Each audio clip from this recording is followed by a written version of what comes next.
2023년 10월 6일 금요일입니다. 우리 다 같이 사도신경으로 신앙 고백하심으로 새벽 기도회 시작하겠습니다.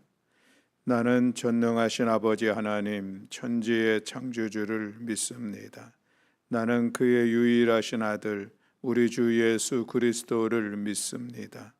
그는 성령으로 잉태되어 동정녀 마리아에게서 나시고 본디오 빌라도에게 고난을 받아 십자가에 못 박혀 죽으시고 장사된 지 사흘 만에 죽은 자 가운데서 다시 살아나셨으며 하늘에 오르시어 전능하신 아버지 하나님 우편에 앉아 계시다가 거기로부터 살아있는 자와 죽은 자를 심판하러 오십니다.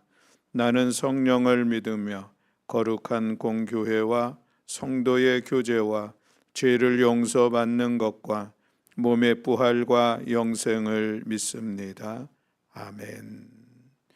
우리 찬송가 215장 찬송하시겠습니다. 찬송가 215장입니다.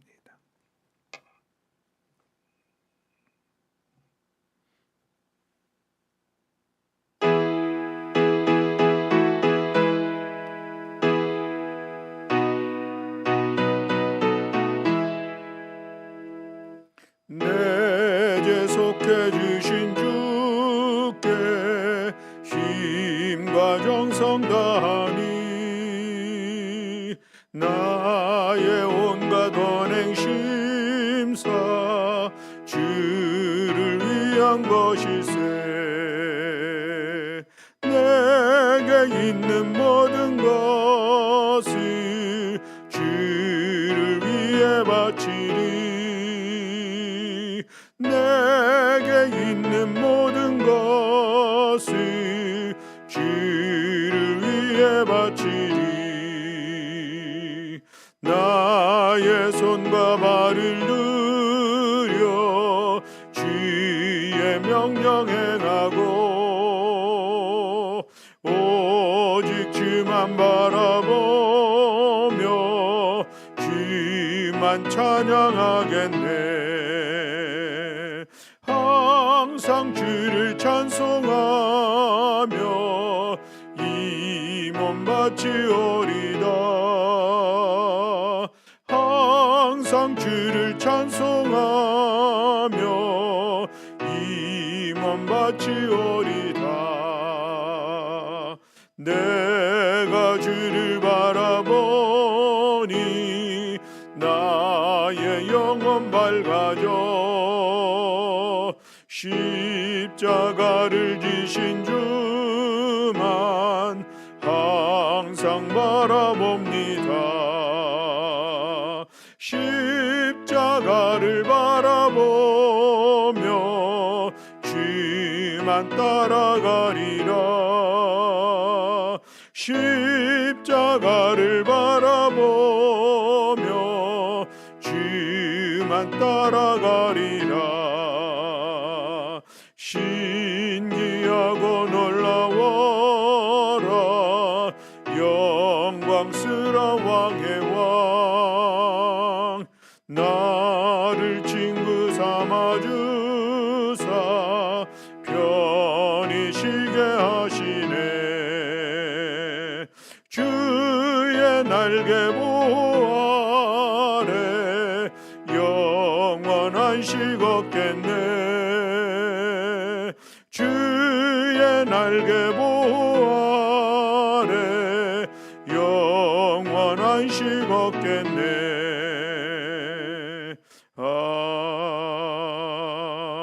아멘.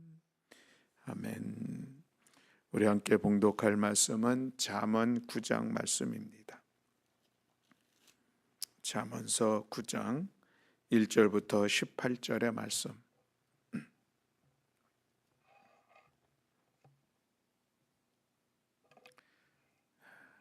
우리 다 같이 한 목소리로 함께 봉독하시겠습니다.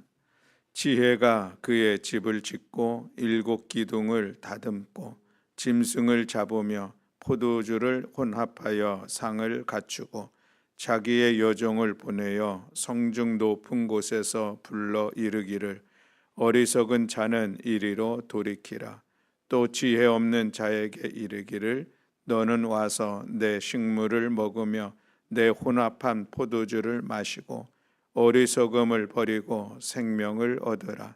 명철의 길을 행하라 하느니라. 거만한 자를 징계하는 자는 도리어 능력을 받고 악인을 책망하는 자는 도리어 흠을 잡히느니라. 거만한 자를 책망하지 말라. 그가 너를 미워할까 두려우니라. 지혜 있는 자를 책망하라. 그가 너를 사랑하리라. 지혜 있는 자에게 교훈을 더하라. 그가 더욱 지혜로워질 것이요 의로운 사람을 가르치라. 그의 학식이 더하리라. 여호와를 경외하는 것이 지혜의 근본이요 거룩하신 자를 아는 것이 명철이니라. 나 지혜로 말미암아 내 날이 많아질 것이요 내 생명의 해가 내게 더하리라. 내가 만일 지혜로우면 그 지혜가 내게 유익할 것이나 내가 만일 거만하면 너 홀로 해를 당하리라. 미련한 여인이 떠들며 어리석어서 아무것도 알지 못하고 자기 집 문에 앉으며 성문 높은 곳에 있는 자리에 앉아서 자기 길을 바로 가는 행인들을 불러 이르되 어리석은 자는 이리로 돌이키라. 또 지혜 없는 자에게 이르기를 도둑질한 물이 달고 몰래 먹는 떡이 맛이 있다 하는도다. 오직 그 어리석은 자는 죽은 자들이 거기 있는 것과 그의 객들이 스올 깊은 곳에 있는 것을 알지 못하느니라. 아멘. 할렐루야. 아멘. 잠언서는 1장부터 9장까지가 한 1챕터라고 우리가 얘기할 수가 있겠고, 그래서 9장까지는 이제 젊은이들을 향한 지혜자의 그런 지혜의 권면의 말씀이라고 우리가 이해를 할 수가 있겠습니다. 10장부터도 또 솔로몬의 잠언이라 이렇게 말씀이 시작되어지는데 좀 다른 점이 있다면은 9장까지는 어떤 그 줄거리를 가지고 이야기가 있었죠. 그래서 15개의 그런 이야기가 있다 이렇게 구별할 수 있다면 이제 10장 이하에서부터는 한 절 한 절이 어떤 참으로 그 말씀 자체가 또 이제 그 지혜의 말씀으로 격언, 경구처럼 기록되어져 있는 그런 다름이 있다 하겠습니다. 오늘 9장에서 이제 15번째 어떤 그 지혜의 말씀을 전해주고 있는 내용을 우리가 보게 되는데 9장에서는 세 단락으로 구별하여 말씀이 구성되고 있는 것을 볼 수가 있습니다. 1절부터 6절까지 또 그리고 7절부터 12절까지 그리고 13절부터 18절까지에 있는 그런 말씀인데 좀 특별하게 구성되어져 있는 것은 첫 번째 단락과 세 번째 단락이 서로 상반되어져 있는 그런 내용이 기록되고 있다 하는 것을 우리가 생각하면서 우리 먼저 첫 번째 단락을 같이 한번 생각해 보고자 합니다. 지혜가 이제 초대하고 있는 그런 말씀의 내용인데 어떻게 초대를 하는가? 풍성한 잔치를 준비를 했습니다. 음식을 준비해 놓고 그리고서 초대를 하는데 그가 누구를 초대하는가? 어리석은 자들을 초대를 하고 또 지혜 없는 자들을 초대하면서 우리 함께 이 음식을 먹으면서 너희들 진정 이 지혜의 자리에 함께 했으면 좋겠다. 이런 의도를 가지고 이제 기록되어 있는 그런 말씀을 볼 수가 있습니다. 지혜자가 굉장히 풍성한 그런 음식을 준비하고 있는데 첫 번째로는 7 기둥의 집을 준비를 하고 있죠. 그리고 그곳에 2절에 보면은 짐승을 잡고 포도주를 혼합하여서 상을 갖추었다라고 말씀하고 있습니다. 짐승을 잡았다고 하는 것은 좋은 고기를 준비했다라고 하는 것이요. 포도주를 혼합했다라고 하는 것은 극상품의 포도주를 내었다라는 준비했다라는 그런 의미로 우리가 이해를 할 수가 있겠습니다. 포도주에다가 거기다 허브를 타기도 하고 또 꿀이나 향신료를 추가해서 포도주를 더 맛있게 만드는 그런 모습이죠. 성경에도 보면 섞은 술을 소개하고 있는 그런 말씀의 내용이 있는 것을 보게 되는데, 아가서 같은 경우에 보면은 섞은 포도주가 참으로 아름다운 여인을 묘사할 때에 어떤 극상품의 포도주로 표시하고 표현하고 있는 그런 모습을 볼 수가 있습니다. 어쨌든 이 지혜자가 그렇게 아름다운 음식을 준비해 놓고 그리고 나서 어리석은 자들을 초대합니다. 어리석은 자라고 하는 그런 의미를 오늘 우리가 보면은 그가 하는 일들, 생각하는 일들이 참으로 부족하고 스스로 자기의 삶의 자리를 세워갈 수 없는 그런 모습을 보게 되는데, 그런데 이 어리석음이라고 하는 이 단어가 복수 명사로 사용했다라고 하는 것에 좀 관심을 갖습니다. 왜냐하면 여기서 이 지혜라고 하는 것도 여전히 단수가 아니라 복수 명사인데, 그래서 한 사람이 아니라 어떤 공동체로 해석을 하는 그런 이야기가 됩니다. 그래서 이 지혜의 공동체가 어떤 잔치를 잘 준비해 놓고 어리석은 사람들을 초대를 하죠. 그래서 너희들 지금 속해 있는 그 어리석은 공동체에서 돌이켜 우리 이 모임으로 오라라고 하는 그런 의미를 가지고 있다라고 그렇게 해석을 합니다. 물론 이것은 우리가 지혜가 세상을 등지고서 우리 안에 오라고 하는 그런 것만은 아니라 할 수가 있겠습니다. 지혜는 세상 속에서 바른 길로 가라고 하는 그런 의미를 가지고 있기 때문에 그렇다라고 하는 것이죠. 이 1절로 6절에 있는 말씀을 통하여서 우리가 생각되는 것은 신약 성경에서 예수님께서 비유로 말씀하신 혼인잔치의 비유로 우리가 생각이 되는 그런 말씀이라 할 수가 있겠습니다. 어떤 한 임금이 혼인 잔치 자리를 잘 벌였죠. 그래서 많은 사람들을 초대합니다. 근데 이 초대에 응하지 않는 그런 사람들을 보게 되죠.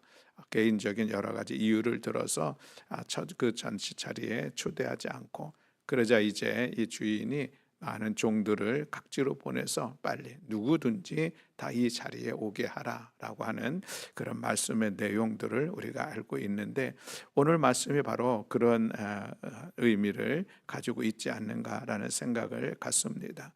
우리가 이 땅을 살아가면서 참된 지혜는 무엇인가? 그런데 그것은 우리가 구원의 자리를 구별할 수 깨닫고 구원의 원리를 깨닫고, 그래서 우리가 그 구원의 공동체 안에 들어가서 함께 믿음의 길을 걸어가는 것은 세상의 그 어떤 지혜보다 탁월한 지혜이다라고 우리가 이야기를 할 수가 있겠습니다. 그래서 이 구원의 천국 잔치를 베풀어 놓고 많은 이들을 그에 초대하는데, 분명한 것은 그 모든 이들이 또 그 잔치 자리에 참여하지 않고 있다라고 하는 그런 사실이죠. 우리 믿음의 사람들은 그렇다고는 어떻습니까? 우리는 그 구원의 잔치 자리에 참여한 자들. 그래서 우리는 함께 그 잔치 자리를 만들어내는 이들, 그리고 나아가서 그 잔치 자리에 참여하지 않는 그 사람들을 향하여서 우리 잔치 자리로 초대하는 이들이 바로 오늘 우리가 구원받은 하나님의 백성들, 우리들이라 이야기를 할 수가 있겠습니다. 우리는 그 구원의 은혜 안에서 여호와 하나님을 예배하며 우리 함께 믿음의 길을 걸어가고 있지만, 아직도 우리가 초청해야 될 어리석은 자의 자리에서 돌이켜야 될 그런 많은 이들이 있음을 보게 됩니다. 그래서 우리는 그들을 끊임없이 이 은혜의 자리로, 천국의 잔치 자리로 우리는 초대를 하는 것이죠. 초대함으로 어떻게 됩니까? 6절 말씀에 보면은 어리석음을 버리고 생명을 얻으라라고 말씀하고 있습니다.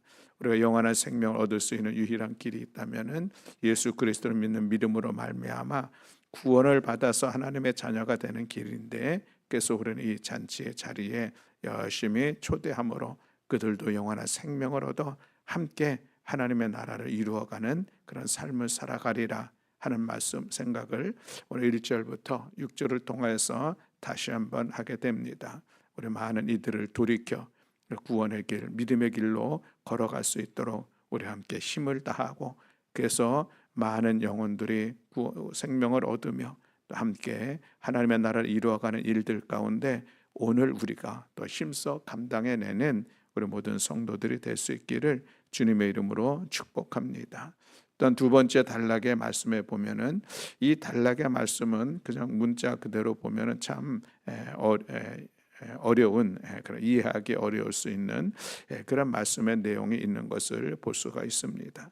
7절부터 12절 말씀에 보면은 거만한 자를 징계하는 자는 도리어 능력을 받고 악인을 책망하는 자는 도리어 흠이 잡히느니라라고 말씀을 하고 있습니다. 그래서 어떻게 하라고 합니까? 거만한 자 책망하지 말라라고 말씀하고 있습니다. 거만한 자, 어리석은 자, 오늘 첫 번째 단락에서 보면 그들을 구원의 길로 초청하고 인도하고 함께 구원의 길을 가기 위해서 잘 준비하고 힘써야 되는 그런 모습이 있는데, 두 번째 단락에서 보면은 거만한 자 책망하지 말라, 그냥 그들 살아가는 대로 그냥 냅두라라고 하는 그런 의미로 오늘 본문이 기록되고 있으니 이것은 무슨 의미일까라고 하는 것을 우리가 바라보게 됩니다. 거만한 자를 징계하면은 오히려 그 징계하는 자가 능력을 받고 책망하는 자가 흠이 잡히는 그런 모습을 사실 우리가 일상 속에서 볼 수 있는 것도 사실이죠. 왜냐하면 이 거만한 자의 태도라고 하는 것은 도무지 자기 자신을 통하여서 다른 사람의 이야기에 대해서 냉소적인 그런 반응을 보이고 오히려 그것을 가지고 공격하고 비판하는 그런 모습들을 우리가 볼 수가 있습니다. 그러니까 그 사람은 거만한 자의 모습을 갖고 있는 그런 사람인 것이죠.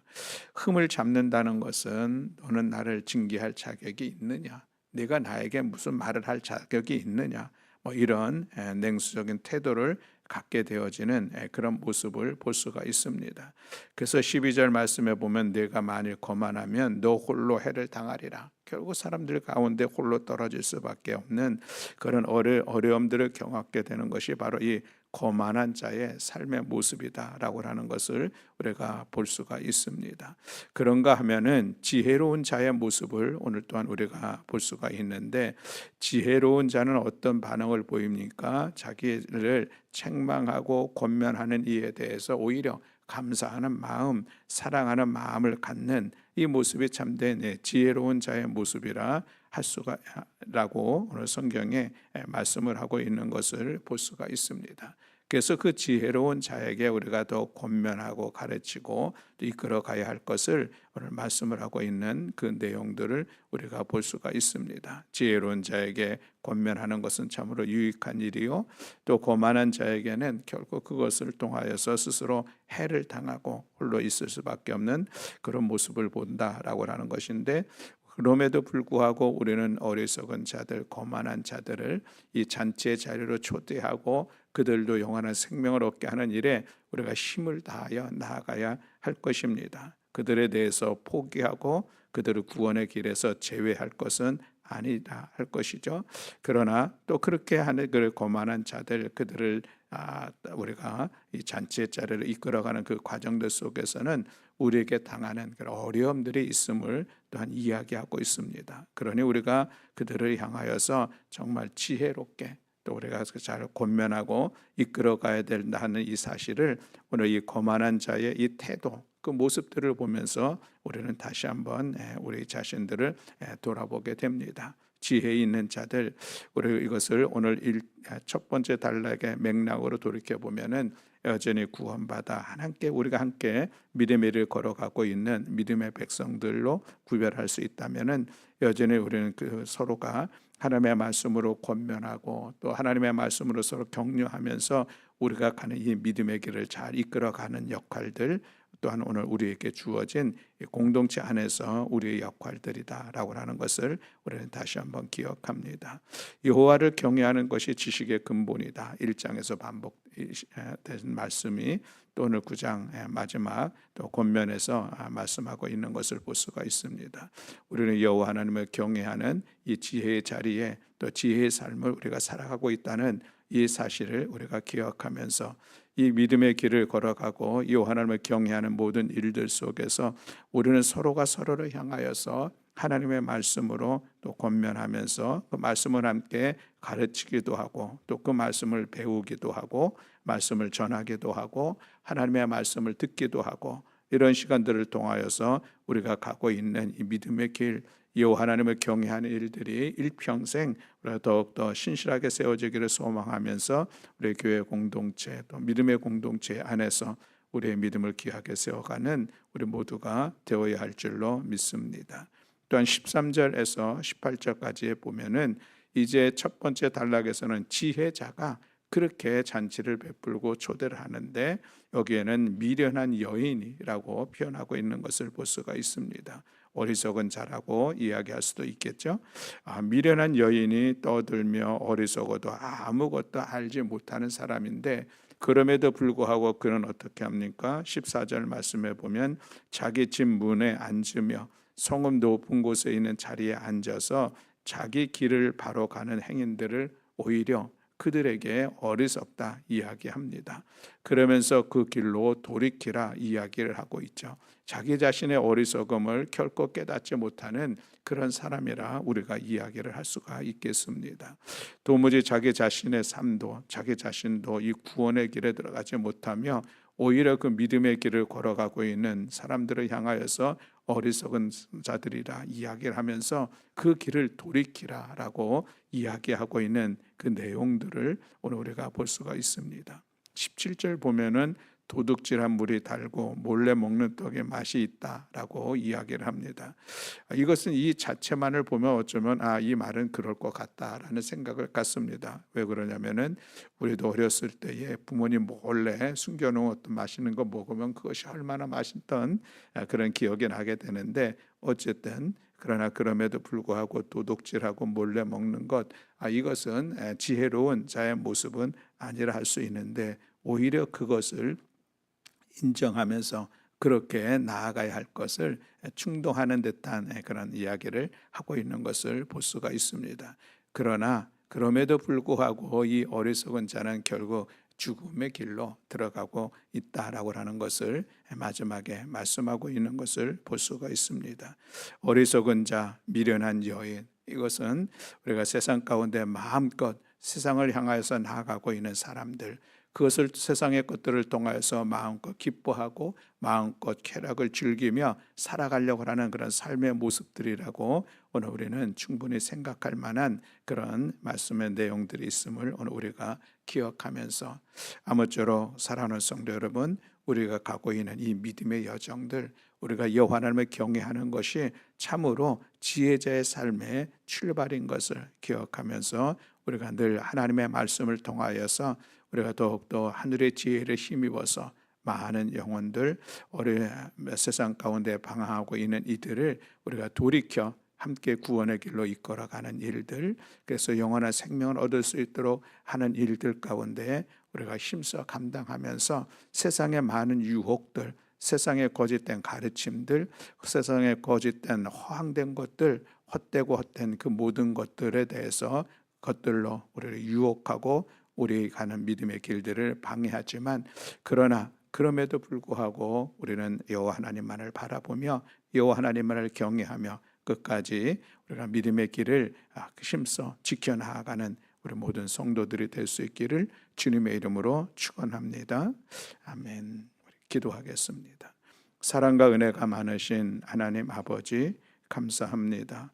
오늘 저희 또 예수 그리스도를 믿는 믿음으로 말미암아 하나님의 자녀가 됨에 다시 한번 하나님 앞에 감사하며 우리가 이 믿음의 여정들을 여호와 하나님을 경외하는 일들을 우리가 힘써 또 하나님의 말씀 안에서 감당해내는 우리 모든 성도들 될 수 있도록 은총 허락하여 주시옵소서. 우리가 믿음의 공동체 안에서 우리가 서로 하나님의 말씀으로 나누고 하나님의 말씀으로 권면하고 하나님의 말씀을 가르치고 배우는 이 시간들을 통하여서 우리의 믿음이 더욱더 진보함을 이루게 하시고 더욱더 신실한 또 지혜자로서 또 이 땅 가운데 삶을 살아가고 여호와 하나님을 경외하는 우리 모든 성도들 될 수 있도록 은총 허락하여 주시옵소서. 또한 여전히 세상에는 우리의 믿음을 유혹하고 우리는 믿음의 길에서 돌이키게 하려는 많은 유혹들이 있습니다. 거짓된 가르침들이 있고 거짓된 사상들도 있고 우리를 유혹하는 악한 영들의 그런 도전들도 있습니다. 하나님 그 모든 것들을 우리가 극복하며 물리치면서 오히려 우리가 세상의 어리석은 이들을 하나님 구원의 길로 힘써 이끌어내는 우리 모든 성도를 될 수 있도록 은혜 베풀어 주시옵소서. 모든 이들이 진리를 깨닫고 구원에 이르기를 원하시는 하나님 아버지의 그 마음을 주여 우리로 기억하게 하시고 모든 영혼들이 영원한 생명을 얻으며 이 땅에 하나님의 나라를 이루어가는 일들 가운데 우리에게 주어진 이 사명들을 힘써 감당해내는 우리 모든 성도를 될 수 있도록 은총 허락하여 주시옵소서. 오늘도 이 새벽에 기도하는 사랑하는 성도들의 기도를 들어 응답하시고 역사하심으로 이끌어 주심을 믿어 감사드리며 우리 주 예수 그리스도의 이름으로 기도드렸습니다. 아멘. 하늘에 계신 우리 아버지여, 이름이 거룩히 여김을 받으시오며 나라가 임하시오며 뜻이 하늘에서 이루어진 것 같이 땅에서도 이루어지이다. 오늘 우리에게 일용할 양식을 주시옵고 우리가 우리에게 죄 지은 자를 사하여 준 것 같이 우리 죄를 사하여 주시옵고 우리를 시험에 들게 하지 마시옵고 다만 악에서 구하시옵소서. 나라와 권세와 영광이 아버지께 영원히 있사옵나이다. 아멘.